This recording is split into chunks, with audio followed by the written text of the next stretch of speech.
City cable news కి స్వాగతం. ముందుగా ముఖ్యాంశాలు.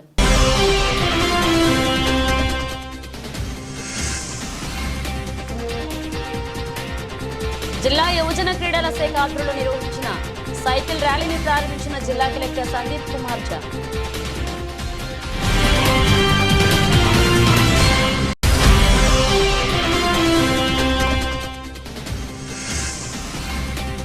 ఫార్మా కంపెనీల పేరుతో పేదల భూములు కొల్లగొడుతున్నారు. కాంగ్రెస్ ప్రభుత్వంపై మండిపడ్డ బీఆర్ఎస్ నాయకులు.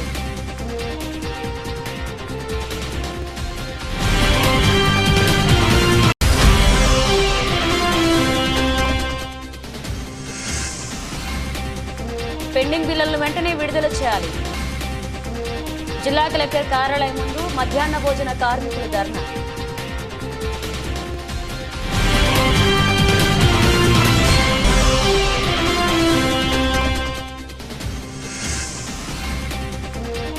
జిల్లాలో పేదలకు డబుల్ బెడ్రూమ్ల పంపిణీ చేయకుంటూ సిపిఐ ఆధ్వర్యంలో గృహప్రవేశాలు చేస్తాం. అధికారులకు హెచ్చరిక.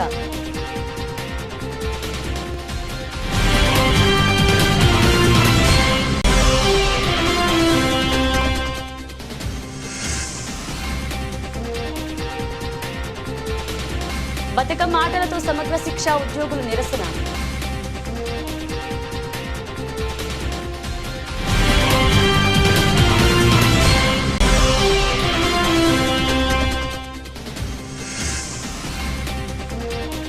మహిళల రక్షణ ధ్యేయంగా షీటీ.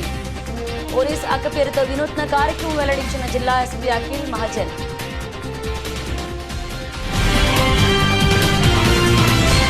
స్పోర్ట్స్ అథారిటీ ఆఫ్ ఇండియా ఆదేశాల మేరకు ఫిట్ ఇండియా సైక్లింగ్ క్యాంపెయిన్లో భాగంగా సిరిసిల్ల అంబేద్కర్ విగ్రహం నుండి బైపాస్ రోడ్ వరకు నిర్వహించిన సైక్లింగ్ ర్యాలీని జిల్లా కలెక్టర్ సందీప్ కుమార్ ఝా ప్రారంభించారు. జిల్లా యువజన క్రీడల శాఖ ఆధ్వర్యంలో నిర్వహించిన సైకిల్ ర్యాలీని ప్రారంభించిన అనంతరం జిల్లా కలెక్టర్ సందీప్ కుమార్ ఝా మాట్లాడుతూ సైక్లింగ్ ఎక్సర్సైజ్ ప్రతిరోజు ఉదయం చేయడం వలన ఆరోగ్యానికి ఎంతో మేలు జరుగుతుందన్నారు. శారీరకంగా దృఢంగా తయారవుతారని, మెంటల్లీ స్ట్రాంగ్గా ఉంటారని పేర్కొన్నారు. వాతావరణంలో పొల్యూషన్ అనేది ఉండదని, మానసికంగా శారీరకంగా ఆరోగ్యంగా ఉండాలంటే ప్రతిరోజు ఒక 30 నిమిషాలు సైక్లింగ్ ఎక్సర్సైజ్ చేయాలని తెలియజేశారు. ఇట్టి సైక్లింగ్ ర్యాలీలో జిల్లా యువజన క్రీడల శాఖ అధికారి ఏ రామదాసు, జిల్లా అధికారులు, పీఈటీలు, కోచ్లు, యూత్ అసోసియేషన్ సభ్యులు, ప్రభుత్వ ప్రైవేట్ టీచర్లు, విద్యార్థులు, బాలర్లు పాల్గొన్నారు.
తెలంగాణలో రైతన్నలపై జరుగుతున్న అణచివేతలను నిరసిస్తూ టీఆర్ఎస్ పార్టీ ఆధ్వర్యంలో అంబేద్కర్ విగ్రహానికి వినతి పత్రం అందజేశారు. ఈ మేరకు కాంగ్రెస్ ప్రభుత్వానికి వ్యతిరేకంగా టీఆర్ఎస్ పార్టీ నాయకులు నినాదాలు చేశారు. రాష్ట్రంలో ఫార్మా కంపెనీల పేరుతో కాంగ్రెస్ ప్రభుత్వం పేదల భూములను లాక్కుంటుందని టీఆర్ఎస్ నాయకులు ఆరోపించారు. ప్రజలకు జీవనాధారమైన సాగు భూములను లాక్కోవద్దని 10 నెలలుగా కాంగ్రెస్ ప్రభుత్వానికి విజ్ఞప్తి చేస్తున్నా పట్టించుకోవడం లేదని ఆవేదన వ్యక్తం చేశారు. పేద దళిత గిరిజనుల భూములను అన్యాయంగా లాక్కుంటున్నారని వెల్లడించారు. లగచర్ల రైతులపై అక్రమంగా కేసులు పెట్టి వారిపై 3rd డిగ్రీ ప్రయోగించి జైళ్లలో నిర్బంధించారన్నారు. కాంగ్రెస్ ప్రభుత్వానికి బుద్ధి కలిగించారని అంబేద్కర్కు వినతి పత్రం సమర్పిస్తున్నట్లుగా వారు పేర్కొన్నారు. ఈ కార్యక్రమంలో టీఆర్ఎస్ జిల్లా అధ్యక్షులు తోట ఆగయ్య, గూడూరు ప్రవీణ్, జిందన్ చక్రపాణి, బొల్లి రామ్మోహన్, ఆకునూరి శంకరయ్య, దార్నం లక్ష్మీనారాయణ, మున్సిపల్ కౌన్సిలర్లు, టీఆర్ఎస్ నాయకులు పాల్గొన్నారు. దొంగల రాజ్యం దోపిడీ రాజ్యం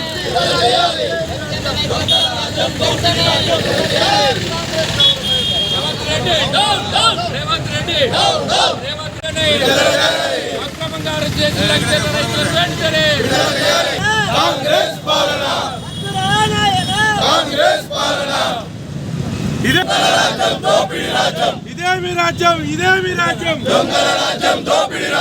వద్దురా నాయన వద్దురా నాయన రైతులకు బేడీలా రైతులకు బేడీలా వద్దురా నాయన వద్దురా నాయన జై తెలంగాణ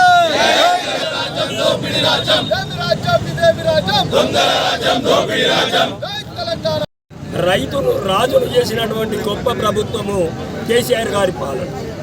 అలాంటి పాలన నుండి మరి రాక్షస పాలన రావడం వల్ల రైతుల చేతికి బేడీలు వేసినటువంటి సంఘటన చాలా శోచనీయము. ఇది తీవ్రంగా ఖండించదగ్గ విషయం. రైతులు రాజు చేయాలి, లేకుంటే రైతు ఏడిచినటువంటి రాజ్యం సర్వనాశనం అవుతుంది అనేటువంటి విషయం మన తెలంగాణలో సామెత ఉంది. మరి ఆ విధంగా తప్పు చేసినటువంటి వాళ్ళని శిక్షించాలి, కానీ ఏ పాపము తెలియని రైతులను మేము భూములు ఇవ్వము అన్నందుకే వారందరినీ కూడా చిత్రవద చేసి జైలుకు తీసుకుపోయి ఉంచి వేడిని వేసి దడ్డీని ప్రయోగించినటువంటి రాక్షస పాలన రేవంత్ రెడ్డి గారిది. ఖబర్దార్ రేవంత్ రెడ్డి గారు, రైతుల జోలికి వస్తే తప్పనిసరిగా మీ పతనముని రైతులే చేస్తారని ఈ సందర్భంగా ప్రభుత్వాన్ని మేము హెచ్చరిస్తూ ఉన్నాం. తెలంగాణ రాష్ట్రంలో రైతులపై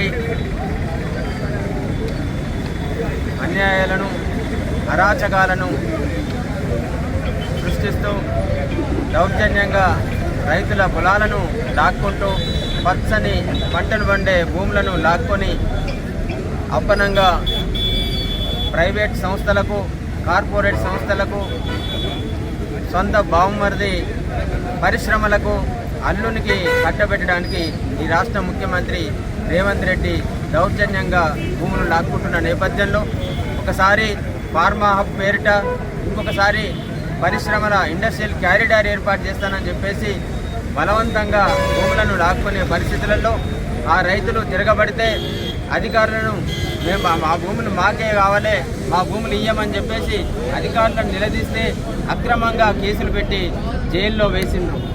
ఇష్టం వచ్చినట్టుగా థర్డ్ డిగ్రీ ప్రయోగించి ఇలా వాళ్ళు నడవలేని పరిస్థితిలో, ఇలా వాళ్ళు కదలలేని పరిస్థితిలో చేసిన దుర్మార్గపు చర్య రేవంత్ రెడ్డిది. ఒక అరాచక ముఖ్యమంత్రి, ఒక దుర్మార్గమైన ముఖ్యమంత్రి, ఒక దుష్ట పాలన అందజేస్తున్న ముఖ్యమంత్రి ఈ రాష్ట్రానికి రావడం ఈ రాష్ట్ర ప్రజల దురదృష్టకరం. ఇంతకుముందే పెద్ద శంకరన్న చెప్పిండు, కొట్లాడి సాధించుకున్న తెలంగాణ రాష్ట్రంలో పచ్చని పైరులతోటి ఒకవైపు రైతన్న, ఇంకోవైపు నేతన్న, అట్లాగే విద్యార్థులు, ఉద్యోగులు, కోటి ఎకరాల మా తెలంగాణ, కోటి ఎకరాల మాగాణ అని చెప్పేసి నిరూపించి నిరంతర ఉచిత విద్యుత్ అందజేసి సమయానికి రైతు బంధు ఇచ్చి, ఏదైనా రైతుకు ఆపద సంభవిస్తే రైతు బీమా అందజేసి, సకాలంలో ఎరువులు పంటలు అందజేసి, పంటలు పండిన తర్వాత పండిన ధాన్యానికి సరి అయిన మద్దతు ధర ఇచ్చి ఇలా రైతుకు బాసటగా నిలిచిన ప్రభుత్వం బీఆర్ఎస్ ప్రభుత్వం, రైతుకు బాసటగా నిలిచిన ముఖ్యమంత్రి గౌరవనీయులు కేసీఆర్ గారు. అట్లాంటి పాలన నుంచి ఇలా ఒక అరాచకాన్ని సృష్టిస్తూ ఒక దౌర్జన్యకరమైన రీతిలో ఇలా రైతుల భూములను లాక్కుంటూ పచ్చని పంట పొలాలను బీడు భూములుగా మార్చే ప్రక్రియకు పోతా ఉన్న రేవంత్ రెడ్డి దౌర్జన్యాన్ని నిరసిస్తూ ఇలా లఘుచర్ల రైతులు తిరగబడితే వాళ్ళను జైళ్ళల్లో పెట్టి మా భూములు మాకే కావాలని చెప్పేసి ఈ నినాదం తెలంగాణలో ఇప్పటిది కాదు, 100 ఏళ్ల నుంచి కూడా తెలంగాణలో ఇది పోరాటాల పురిటిగడ్డ, చైతన్యాల నిత్యం చైతన్యాలతో నిండే గడ్డ ఇది. రేవంత్ రెడ్డి లాంటి ఎందరో దుర్మార్గులను, ఎందరో అణచివేసే దౌర్జన్యకరమైన ముసాం నుండి వెళ్ళగొట్టిన గడ్డ ఈ తెలంగాణ రాష్ట్రం. కాబట్టి తెలంగాణ బిడ్డలు, చైతన్యవంతులు మరొకసారి ఈ దుర్మార్గ పాలన అందజేస్తూ ఉన్న, ఈ దౌర్జన్యకరమైన పరిపాలన కొనసాగిస్తూ ఉన్న రేవంత్ రెడ్డి కూడా త్వరలో ప్రజల చేతిలో శిక్ష తప్పదని చెప్తా ఉన్నాం. తప్పకుండా లఘుచర్ల రైతులను బేషరతుగా జైళ్ళ నుంచి విడుదల చేయాలి. పాపం ఒక రైతుకు మొన్న గుండె నొప్పి వస్తే వేడీలు పెట్టి ఒక భయంకరమైన నేరస్తునిగా పరిగణించి భయంకరమైన పరిస్థితిలో ఆయనను హాస్పిటల్కు వేడిని పెట్టి తీసుకుపోవడం అత్యంత దురదృష్టకరం. తప్పకుండా లగిచెర్ల రైతులకు న్యాయం జరిగే వరకు భారత రాష్ట్ర సమితి అండగా ఉంటుందని చెప్పేసి భారత రాష్ట్ర సమితి పార్టీ రాష్ట్ర వర్కింగ్ ప్రెసిడెంట్ మనందరి ప్రియతమ నాయకులు సిరిసిల్ల శాసనసభ్యులు కేటీ రామారావు గారి పిలుపు మేరకు ఈరోజు రాష్ట్ర వ్యాప్తంగా లగిచెర్ల రైతులకు మద్దతుగా రాజ్యాంగ నిర్మాత భారతరత్న డాక్టర్ బిఆర్ అంబేద్కర్ గారికి ఇలా విజ్ఞాపన పత్రం అందజేయడం జరిగింది.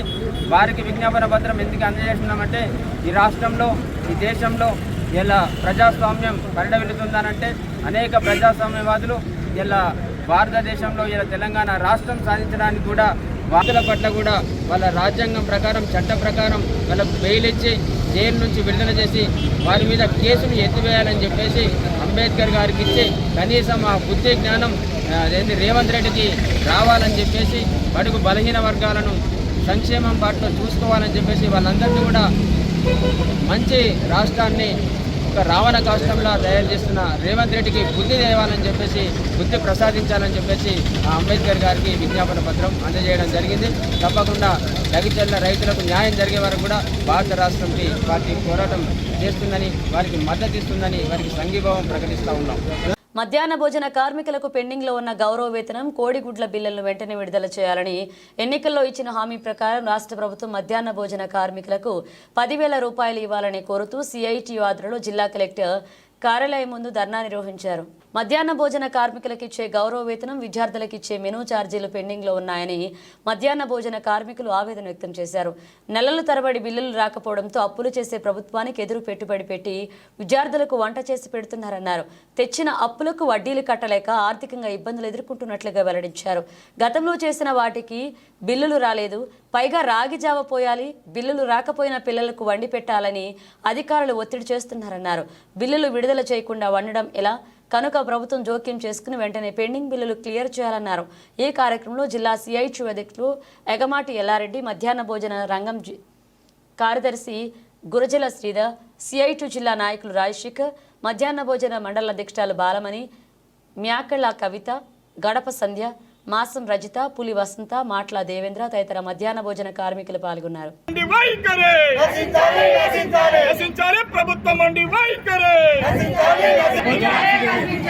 ఎలాంటి షరతు లేకుండా బ్యాంకు ద్వారా 2 లక్షల రూపాయలు రుణాలు ఇవ్వాలి. ఎలాంటి షరతు లేకుండా బ్యాంకు ద్వారా 2 లక్షల రూపాయలు రుణాలు ఇవ్వాలి. జిందాబాద్ సిఐటియు, జిందాబాద్ సిఐటియు, నశించాలి ప్రభుత్వం మండి వైఖరి, నశించాలి ప్రభుత్వం మండి వైఖరి, నశించాలి ప్రభుత్వం మండి వైఖరి, నశించాలి ప్రభుత్వం మండి వైఖరి. మధ్యాహ్న భోజన కార్మికులకు కనీస వేతనం 10,000 రూపాయలు అమలు చేయాలి. మధ్యాహ్న భోజన కార్మికులకు కనీస వేతనం 10,000 రూపాయలు అమలు చేయాలి. వర్ధిల్లాలి మధ్యాహ్న భోజన కార్మికుల ఐక్యత, వర్ధిల్లాలి మధ్యాహ్న భోజన కార్మికుల ఐక్యత. జిందాబాద్ సిఐటియు, జిందాబాద్ సిఐటియు.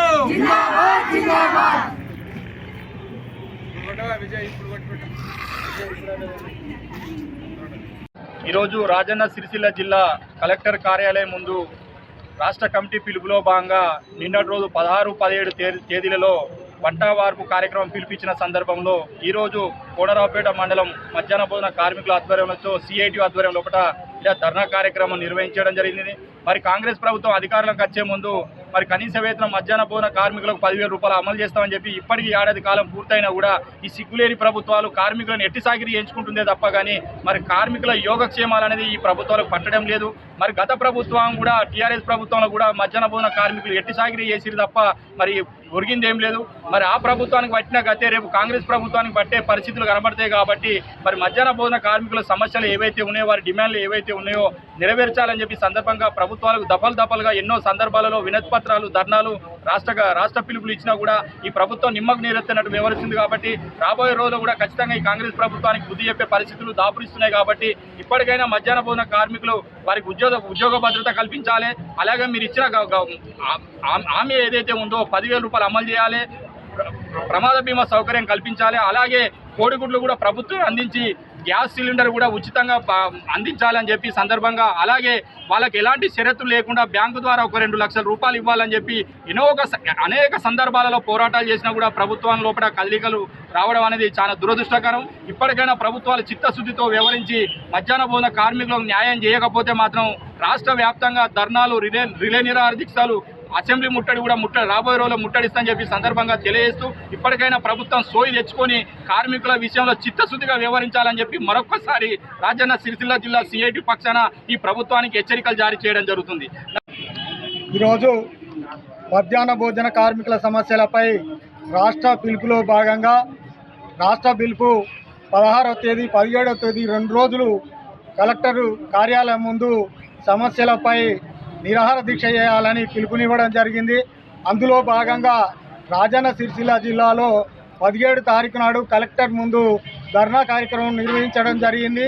మధ్యాహ్న భోజన కార్మికులకు కాంగ్రెస్ ప్రభుత్వం అధికారంలోకి రాకముందు వీరికి మధ్యాహ్న భోజన కార్మికుల సమస్యలు పరిష్కరిస్తాము, మేము అధికారంలోకి వస్తే గౌరవ వేతనం 10,000 ఇస్తామని ఇప్పటికీ సంవత్సరం దాటినా ఆ మధ్యాహ్న భోజన కార్మికుల సమస్యలపై మాట్లాడిన పాపాన లేదు. దాదాపు టీఆర్ఎస్ ప్రభుత్వం ఉండగా 14 రోజులు అన్ని మండలాల్లో నిరాహార దీక్షలు చేసినప్పుడు ఇప్పుడున్నటువంటి ఎమ్మెల్యే గారు ఆది శ్రీనివాస్ గారు అక్కడికి టెంట్ల కాడికి వచ్చి వంటకు కూడా బియ్యం కూడా ఇచ్చిండు. అప్పుడు మా ప్రభుత్వం వస్తే మేము మధ్యాహ్న భోజన కార్మికులకు 10,000 గౌరవ వేతనం ఇస్తాము, మేము వీరికి కోడిగుడ్లు కూడా ప్రభుత్వమే ఇచ్చే విధంగా ఆలోచిస్తాము, గ్యాస్ సిలిండర్ కూడా ప్రభుత్వమే ఇస్తుంది, మొత్తం సరుకులు కూడా ప్రభుత్వమే ఇచ్చే విధంగా మీ జీతం 10,000 ఇస్తామని చెప్పడం జరిగింది. ఇప్పుడు ఇంతకుముందు ఒకసారి అసెంబ్లీ స్టార్ట్ అయ్యి అప్పుడు అసెంబ్లీలో మధ్యాహ్న భోజన కార్మికుల సమస్యలు మాట్లాడకపోవడము సిగ్గుసేటు. ఇప్పుడు కూడా అసెంబ్లీ స్టార్ట్ అయింది, 3 రోజుల నుంచి అసెంబ్లీ నడుస్తుంది. ఇప్పుడు కూడా మధ్యాహ్న భోజన కార్మికుల సమస్యలు అసెంబ్లీలో మాట్లాడాలని మేము ఆది శ్రీనివాస్ కోరడం జరుగుతుంది. వీరి సమస్యలు టీఆర్ఎస్ ప్రభుత్వం ఉన్నప్పుడు ఎన్నోసార్లు కలెక్టర్కు, మంత్రులకు వినతి పత్రం ఇవ్వడం జరిగింది, అయినా ఆ ప్రభుత్వం పట్టించుకోలేదు. ఇప్పుడు ఈ ప్రభుత్వానికి కూడా డైరెక్టు మంత్రి సీతక్క కూడా వినతి పత్రాలు ఇవ్వడం జరిగింది, సీఎం గారికి కూడా రాష్ట్ర వ్యాప్తంగా వినతి పత్రాలు ఇవ్వడం జరిగింది, అయినా ఇప్పటి వరకు వీరి సమస్యలు పరిష్కరించడం లేదు. అందుకొరకు ఈరోజు కలెక్టర్ ముందు ధర్నా కార్యక్రమం చేపట్టడం జరిగింది. ఈ అసెంబ్లీ సమావేశాల్లో వీళ్ళ సమస్యలు పరిష్కరిస్తామని హామీ ఇవ్వాలి, లేని పక్షంలో రాబో కాలంలో అసెంబ్లీ ముట్టడి కార్యక్రమం చేపట్టడం జరుగుతుంది. కాబట్టి వెంటనే ముఖ్యమంత్రి గారు మధ్యాహ్న భోజన కార్మికుల సమస్యలపై పరిష్కారం కొరకు దిశగా ముందుండాలని కోరడం జరుగుతుంది. రేపు రాబో కాలంలో ఈ పరిష్కారం కాకపోతే మండల ధర్నాలు, కలెక్టర్ ధర్నాలు, చలో హైదరాబాద్ కార్యక్రమం చేయడం జరుగుతుంది. ప్రభుత్వం మెడలు వంచి అయినా వీళ్ళకు 10,000 గౌరవ వేతనం వచ్చేదాకా పోరాటం ఉంటుందని ప్రభుత్వాన్ని హెచ్చరించడం జరుగుతుంది. తంగళ్లపల్లి మండలం జిల్లెల గ్రామంలో నిర్మించిన డబుల్ బెడ్రూమ్ ఇండ్లను సిపిఐ జిల్లా ప్రతినిధి బృందం సందర్శించారు. ఇండ్ల నాణ్యతా ప్రమాణాలను, మౌలిక సదుపాయాలను పరిశీలించారు. 5 ఏళ్ల కింద నిర్మాణం చేసినటువంటి 27 డబుల్ బెడ్రూమ్లు అర్హులైన వంటి పేదలకు అప్పటి టీఆర్ఎస్ ప్రభుత్వమే పంచాల్సి ఉండగా నిర్లక్ష్యంగా వ్యవహరించిందని సిపిఐ నాయకులు పేర్కొన్నారు. ఇండ్ల నిర్మాణం జరిగిన రోడ్డు సౌకర్యం లేకపోయినట్టుకి డబుల్ బెడ్రూములు నిర్మాణం చేయడం జరిగిందన్నారు. అర్హులైన పేదలందరూ డబుల్ బెడ్రూముల కోసం ఎదురు చూస్తున్నారని, వెంటనే కాంగ్రెస్ ప్రభుత్వం ఇండ్ల పంపిణీ చేపట్టాలన్నారు. లేని పక్షంలో పేదలకు తామే గృహప్రవేశం చేయించేలాగా చర్యలు తీసుకుంటామన్నారు. ఈ బృందంలో సిపిఐ జిల్లా కార్యదర్శి గుంటి వేణు, సిపిఐ జిల్లా నాయకుడు బాచుపల్ల శంకర్ ప్రశాంత్, శంకర్, వంశీ, అజయ్ పాల్గొన్నారు. రాజన్న సిరిసిల్ల జిల్లా కలెక్టరేట్ కార్యాలయం ముందు సమగ్ర శిక్ష ఉద్యోగులు చేస్తున్న సమ్మె 8వ రోజుకు చేరుకుంది. ఉద్యోగుల సమ్మె శిబిరాన్ని పట్టభద్రుల ఎమ్మెల్సీ అభ్యర్థి ప్రసన్న హరికృష్ణ సందర్శించి ఉద్యోగులు చేస్తున్న సమ్మెకు తన సంపూర్ణ మద్దతును తెలియజేశారు. సమగ్ర శిక్ష ఉద్యోగులందరూ రెగ్యులర్ ఉద్యోగులుగా నోటిఫికేషన్ రోస్టర్ను, ఎగ్జామ్, ఇంటర్వ్యూ ద్వారా నియామకం కాబడిన వారిని, కాంట్రాక్ట్ ఉద్యోగుల్లో రెగ్యులర్ చేయదగినవన్నీ అర్హతలు సమగ్ర శిక్ష ఉద్యోగులకు ఉన్నాయని ఎమ్మెల్సీ అభ్యర్థి ప్రసన్న హరికృష్ణ అన్నారు. ప్రభుత్వ పెద్దలకు తన వంతుగా రిప్రజెంటేషన్ చేస్తానని, సమస్య పరిష్కారం అయ్యే వరకు మీకు అండగా ఉంటానని హామీ ఇచ్చారు. ఈ కార్యక్రమంలో జిల్లా సమగ్ర శిక్ష ఉద్యోగులు సంఘ అధ్యక్షుడు Ippapula Devender, cluster resource person Upender, Devaraju, Akula Srinivas, Nagesh, Chandan Kumar, Rajendra Prasad, Ravi, Mallesham, Venkataswamy మరియు జిల్లాల్లోని అన్ని విభాగాల సమగ్ర శిక్ష ఉద్యోగులు పాల్గొన్నారు. కంట్రిబ్యూషన్ వీరి వైపు నుంచి జరుగుతాం కాబట్టి ఈరోజు సిరిసిల్ల కేంద్రం లోపల కలెక్టరేట్ ముందు చేస్తున్నటువంటి ఈ దీక్షా స్థలికి నేను రావడం జరిగింది. సో నా యొక్క సంపూర్ణమైనటువంటి మద్దతును వీరికి నేను అందించడం జరుగుతుంది. దీనిలో భాగంగా నా వైపు నుంచి ప్రభుత్వ పెద్దలు ఎవరున్నా కూడా వారికి గత వారం నుంచి నేను మాట్లాడుతూ ఉన్నాను. సో భవిష్యత్తు లోపల కూడా వారికి డే టు డే అప్డేట్స్ ఏవైతే ఉన్నాయో వాటిని తెలియజేసే ప్రయత్నం చేస్తూ ఉంటాను.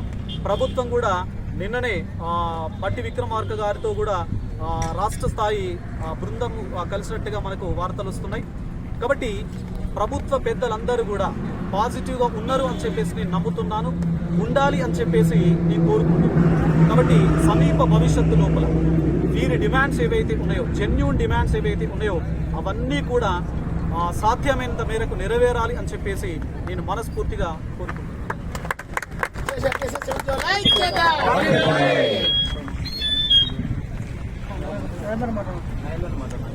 మహిళా రక్షణయే ధ్యేయంగా జిల్లా షీ టీం ఆధ్వర్యంలో ప్రతి పోలీస్ స్టేషన్లో పోలీస్ అక్క కార్యక్రమానికి శ్రీకారం చుట్టామని జిల్లా ఎస్పీ అఖిల్ మహాజన్ పేర్కొన్నారు. షీ టీంతో కలిసి పనిచేస్తూ POCSO act, good touch, bad touch, eve teasing, మహిళా చట్టాలపై అవగాహన కల్పిస్తున్నట్లుగా తెలిపారు.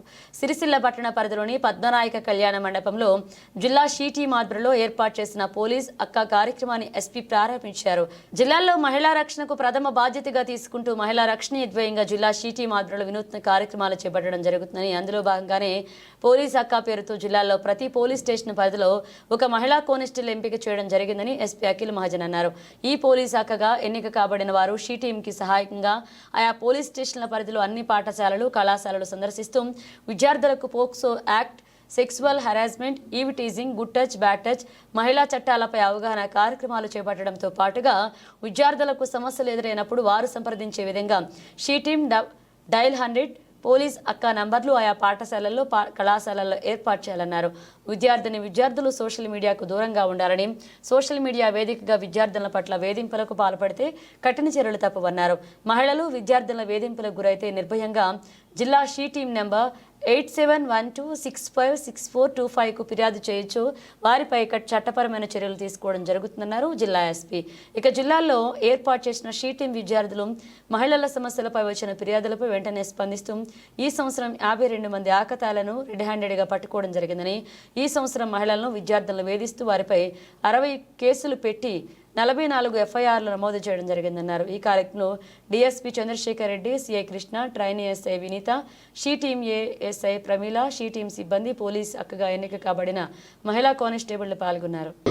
14 నుంచి 19లో త్వరగా కాబట్టి తర్వాత 19 ఇయర్స్ తర్వాత మీకు ఆలోచన శక్తి వస్తుంది. మీరు ఎవరు ఏం చెప్పినా రిజెక్ట్ చేస్తారు. అన్నా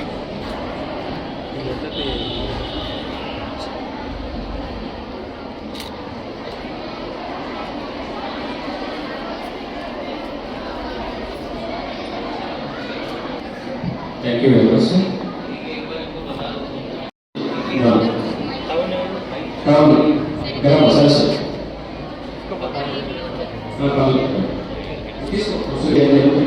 దీనికి సంబంధించి నోట్ల షీ టీం మీ దగ్గర ఆల్రెడీ చాలాసార్లు వచ్చింది. షీ టీం జిల్లాలో పని చేస్తుంది. ఆ షీ టీం ఏంటి అంటే దట్ మీకోసం వాళ్ళ పోలీస్ స్టేషన్ లేకపోతే మీ స్కూల్ వస్తారు. ఆ స్కూల్ వచ్చిన తర్వాత మీకు 2-3 పాయింట్స్ చెప్తారు. మీరు చెప్పాలి. మీరు చెప్పకపోతే ఆ బయట రా.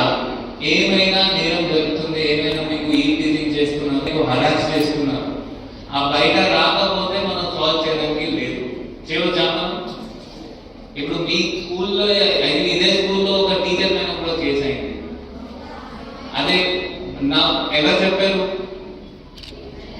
మీరే చెప్పాలి. మీరు చెప్పకపోతే బయట ఎట్లా వస్తుంది? రాదు కదా, రాదు. ఎందుకంటే స్కూల్లో జరుగుతుంది, లేకపోతే మీ పర్సనల్ లైఫ్ లో ఎవరైనా మీకు ఈ టీచింగ్ చేస్తున్నారు, హరాస్మెంట్ చేస్తున్నారు, అది ఎట్లా కంటిన్యూ అవుతుంది. ఇప్పుడు 2-3 సార్లు నేను ఇదే స్కూల్ ముందు కొంతమంది పిల్లలకి బైక్స్ లో ఇట్లా చేసి రిలీజ్ చేసి మళ్ళీ వెట్లా చూసి ఏమైనా రిమార్క్స్ చెప్పి కూడా నేను చూసాను. బట్ నాకు స్కూల్ నుండి ఎప్పుడైనా ఇన్ఫర్మేషన్, మీ గర్ల్స్ నుండి సీటింగ్కి ఎప్పుడైనా ఇన్ఫర్మేషన్ రాలేదు. అప్పుడు వీళ్ళకి మళ్ళీ అక్కడ పంపి అట్లీస్ట్ 4-5 బైక్స్ వల్ల పట్టుకున్నాం. వాళ్ళు ఏం చేస్తున్నారు, ఇట్లా వెనక చూసి మీరు వెళ్తున్నారు అంటే వెనక చూసి ఏమైనా రిమార్క్స్ పాస్ చేస్తారు. అది నేరం. మీరు అందరూ అర్థం చేసుకోవాలి, అది నేరం, అది పెద్ద నేరం. అది మీరందరూ ఏంటంటే అది నేరం కాదు, జనరల్గా రొటీన్గా చెప్తారు. అట్లే అనుకుంటున్నారా? మీకు తెలుసా అది నేరం?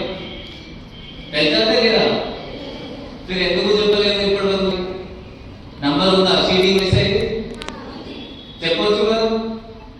మీ అమ్మ ఫోన్ నెంబర్ నుండి, నాన్న ఫోన్ నెంబర్ నుండి ఎట్లా చెప్తుంది మన స్కూల్ దగ్గర? చెప్పలేదు. సో వాళ్ళకి మీ ఫ్రెండ్ లాగా తీసుకోండి.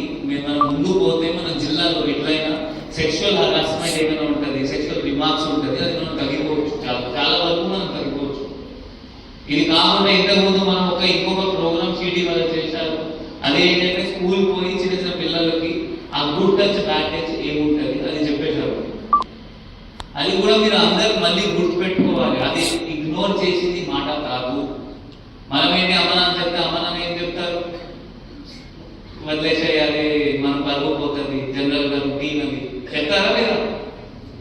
మీరు అప్పుడు మీ అమ్మ నాన్నని సంజాయించాలి, అట్లా కాదమ్మా, ఇట్లా ఇట్లా చేయకూడదు, ఎవరైనా ఇట్లా చేయకూడదు, మనం చెప్పాలి, బయట చెప్పాలి, సీడీకి చెప్పాలి, లోకల్ ఎస్ఐ చెప్పాలి, మీ టీచర్స్. సో అందువల్ల అన్లెస్ మీరు చెప్పకుండా వరకు, మీరు చెప్పకపోతే ఈ సొసైటీలో మనం చేంజ్ తీసుకురావాలి పాసిబుల్ లేదు. అందువల్ల గర్ల్స్ మీరు ముందు వచ్చి చెప్తే మనం సాల్వ్ చేయవచ్చు. ఇది చాలా ప్లేసెస్ మాత్రమే, స్కూల్లో కాదు, బయట కూడా మార్కెట్లో ఉండొచ్చు. ఇంకొక షీటింగ్ గురించి చెప్తాను. ఒక లేడీ ఫోన్ చేసింది షీటింగ్ వాళ్ళకి, ఐ థింక్ 15-20-30 days బ్యాక్. ఒక ఆమె 40 years ఆమె, చిన్న పాపకి స్కూల్ తీసుకోకపోతే ఒక అబ్బాయి ప్రతిరోజు ఒక అంకల్ మళ్ళీ వెనుకబడుతున్నారు. వాళ్ళు కూడా రెడ్ హ్యాండెడ్ పట్టుకున్నారు. ఎట్లా పట్టుకున్నారు? ఆమె ఆ old lady, maybe 40 years lady వీళ్ళకి చెప్పింది, వీళ్ళ పట్టుకున్నారు. ఆమె చెప్పకపోతే అది కంటిన్యూ అవుతుందా కాదా? మీరు ఏం చేయాలి? చెప్పాలి.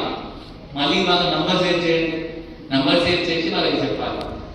ఇప్పటి నుండి ఇంకొక మనం ఏం స్టార్ట్ చేస్తున్నామంటే, ఇప్పటి నుండి మనం ప్రతి మండలికి ఒక్కొక్క కానిస్టేబుల్, ప్రతి మండలికి ఒక్కొక్క కానిస్టేబుల్ వచ్చింది. ఇంతకుముందు అంత స్ట్రెంత్ లేదు. ఇప్పుడు రిక్రూట్మెంట్ అయిన తర్వాత మనం వీళ్ళకి ఇప్పుడు ప్రతి మండలికి ఒక్కొక్క లేడీకి, ఒక్కొక్క గర్ల్ కానిస్టేబుల్కి స్కూల్లో పంపిస్తాం. వాళ్ళు ప్రతిరోజు ఒక స్కూల్ విజిట్ చేస్తారు. వాళ్ళ నంబర్ కూడా ఇస్తారు, మీకు సీటింగ్ నంబర్ కూడా ఇస్తారు. సో వాళ్ళు మీకు యాజ్ ఫ్రెండ్ లాగా ఉండాలి.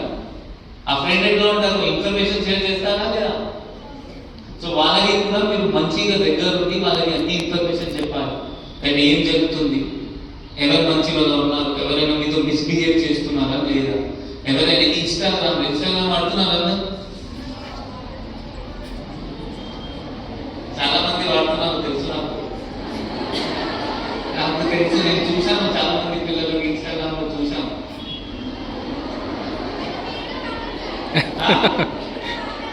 నేను వాడతాను, నేను వద్దు చెప్పలేదు కదా, నేను వద్దు చెప్పలేదు, నేను వాడలేదు, నేను చెప్పాను, నేను వాడట్లేదు, నేను వాడుతున్నాను. మీరు కూడా వాడుకోవచ్చు, బట్ కొంచెం జాగ్రత్తగా వాడుకోవాలి. ఆ వయసు ఉంటుంది వాడుకోవడానికి. ఇప్పుడు ఆ వయసు లేదు, అంత టైం వేస్ట్ చేయాలి, టైం వేస్ట్ చేయాలి, అది మీకు ఇప్పుడు లేదు. ఇప్పుడు చేస్తున్నారు అంటే ఓకే, మీకు కంట్రోల్ కావట్లేదు అంటే ఆ లిమిట్ లో కంట్రోల్ చేయాలి. మళ్ళీ అది దానికి కూడా 2 ఉదాహరణలు మన జిల్లాకి చెప్తాను. ఒకటి పిటిషన్ వచ్చింది, సీటింగ్ వచ్చిన ఇంటికో ఎస్ఐ అంటే 193లో పిటిషన్ వచ్చింది. ఏంటి అంటే ఒక ఇన్స్టాగ్రామ్ లో ఒక లేడీ మెసేజ్ అంటే, లేకపోతే ఒక అబ్బాయి పేరుతో ఒక మెసేజెస్ వస్తున్నాయి, ఆ గలీజ్ మెసేజెస్ వస్తున్నాయి. మీకు వస్తే మీరు 193లో కాల్ చేయాలి, లేకపోతే సీటింగ్ వాళ్ళకి చెప్పాలి. ఎక్కడైనా చెప్పారా? ఇంకొక చెప్తాం, వాళ్ళ ఫస్ట్ హాయ్ పెడతారు, హెలో పెడతారు, మంచి మంచి మాట చెప్తారు. మీరు అందరూ చాలా మంచిది, మీరు కంటిన్యూ స్టార్ట్ చేస్తారు మాట్లాడు.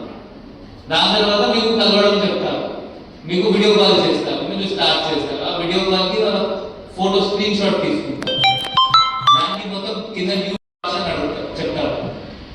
ఇప్పుడు నిన్న మొన్న కూడా అయితే వెమ్లవాడ టౌన్ లో కేసు అయింది కదా.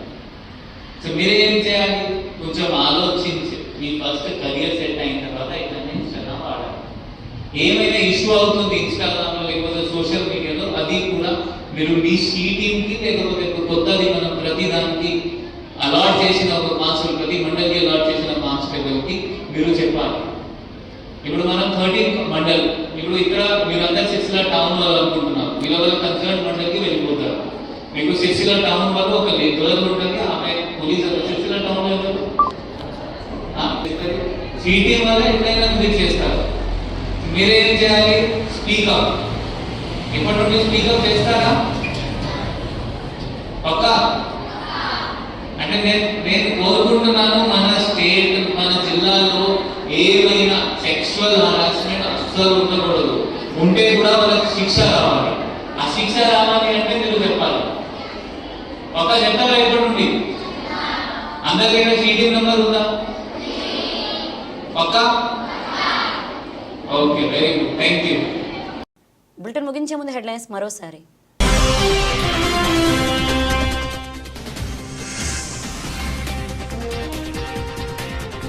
జిల్లా యువజన క్రీడల శాఖ ఆధ్వర్యంలో నిర్వహించిన సైకిల్ ర్యాలీని ప్రారంభించిన జిల్లా కలెక్టర్ సందీప్ కుమార్ ఝా.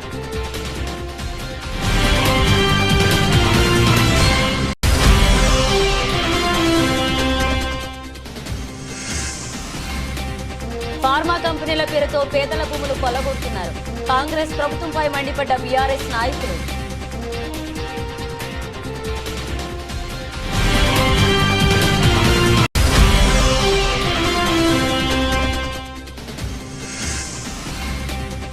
పెండింగ్ బిల్లులను వెంటనే విడుదల చేయాలి. జిల్లా కలెక్టర్ కార్యాలయం ముందు మధ్యాహ్న భోజన కార్మికులు ధర్నా.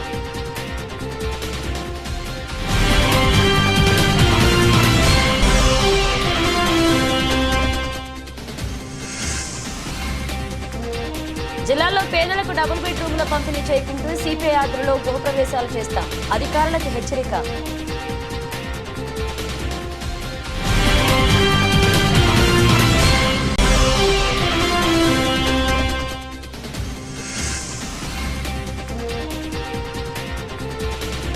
బతుకమ్మ ఆటలతో సమగ్ర శిక్ష ఉద్యోగులు నిరసన.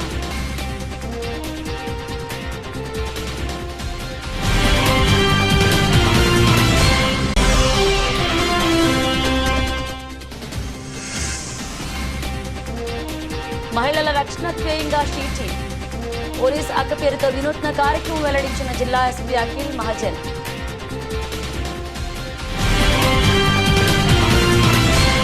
ఇవి బులెటిన్ అప్డేట్స్. మరణ అప్డేట్స్తో మళ్ళీ కలుద్దాం.